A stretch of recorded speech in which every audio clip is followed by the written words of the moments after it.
안녕하세요. 절세가인의 김하나입니다.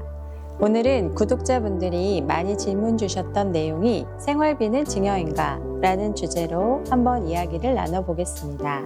그럼 오늘 이야기 시작하겠습니다. 생활비 송금이 증여세 과세 대상이 될까? 먼저 오늘의 사례를 말씀드리겠습니다. 지방에 거주하는 부모님이 서울에서 공부 중인 자녀에게 매달 생활비를 송금했습니다.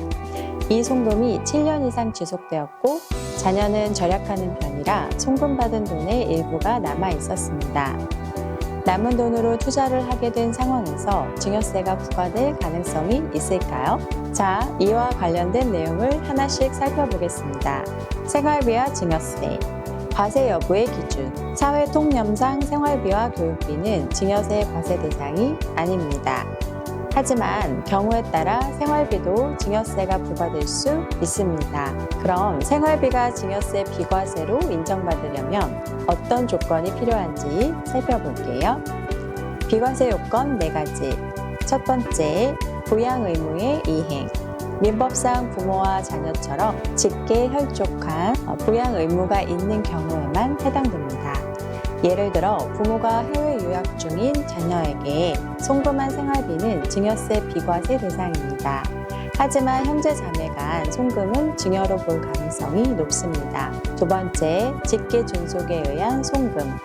부모가 보낸 돈은 비과세가 가능하지만 할아버지가 보낸 경우에는 증여세가 부과될 수 있습니다.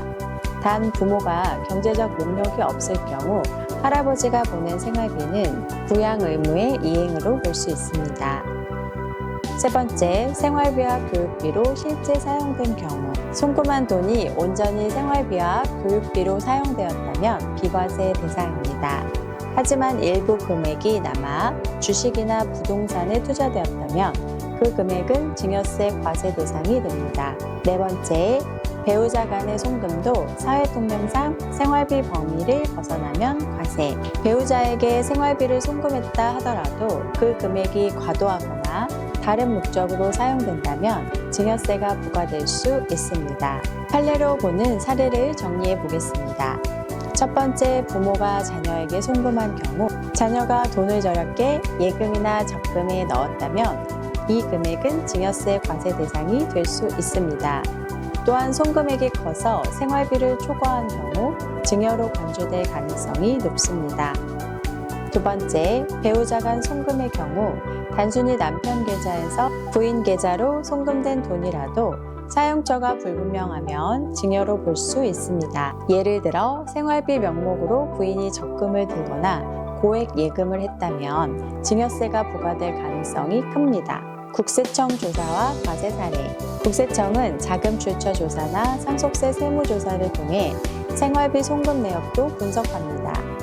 예를 들어 부모가 자녀에게 5년 이상 생활비를 송금했는데 그 돈이 생활비 외 목적으로 사용되었다면 증여세 부과 가능성이 높습니다. 만약 그 돈으로 투자를 했다면 증여세 과세 대상이 된다는 점을 꼭 기억하세요. 오늘은 생활비 송금과 증여세 과세 여부에 대해 알아보았습니다.